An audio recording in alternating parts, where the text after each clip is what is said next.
Genius தமிழா நல்லுள்ளங்களுக்கு வணக்கம்.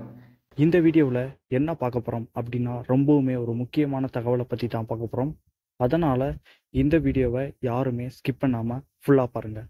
Okay, இன்றைக்கி என்ன பார்க்க போகிறோம் அப்படின்னு பார்த்தோம்னா ஹெச்ஐவி அப்படிங்கிறது உங்கள் எல்லாருக்குமே தெரியும். நிறைய பேருக்கு தெரியாமல் இருக்கலாம். எய்ட்ஸ், இந்த நோய்க்கு மருந்து அப்படிங்கிறது கிடையவே கிடையாது. ஓகே, இந்த நோய்க்கு மருந்து கிடையாது அப்படிங்கிறது உங்கள நிறைய பேருக்கு தெரியும். இதை பற்றி இன்னைக்கு ஏன் பேசணும் அப்படின்னு பார்த்தோம்னா, திரிபுரா உங்கள் எல்லாருக்குமே தெரியும், இந்தியாவில் இருக்கிற ஒரு மாநிலம். ஓகே, அந்த மாநிலத்தில் இருக்கிற ஒரு கல்லூரியில் டெஸ்ட் எடுத்ததில் கிட்டத்தட்ட 800 பேருக்கு ஹெச்ஐவி இருக்குது அப்படின்னு சொல்லியிருக்காங்க. அது மட்டும் இல்லை, 46 பேர் உயிரிழந்திருக்காங்க அப்படின்னு சொல்கிறாங்க. இந்த நியூஸ் உண்மையா அப்படின்னு பார்த்தோம்னா உண்மைதான்.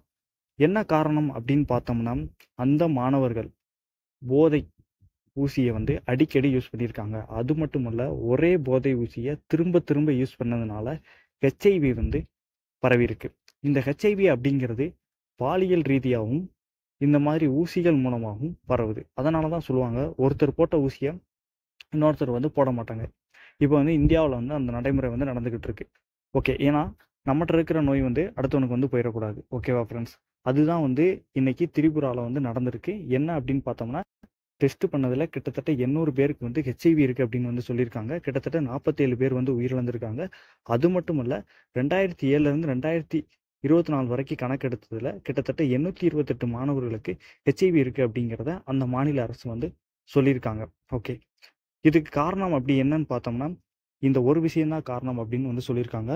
அங்கே இருக்கிற மாணவர்கள் எல்லாருமே போதைக்கு அடிமையாக இருந்திருக்காங்க. நிறைய பேர் போதைக்கு அடிமையானதுனால ஒருத்தர் போட்ட ஊசியை இன்னொருத்தர் வாங்கி போடும்போது அது மூலமாக நோய் பரவி அவங்க இறந்துட்டாங்க நிறைய பேர். ஓகேவா ஃப்ரெண்ட்ஸ்?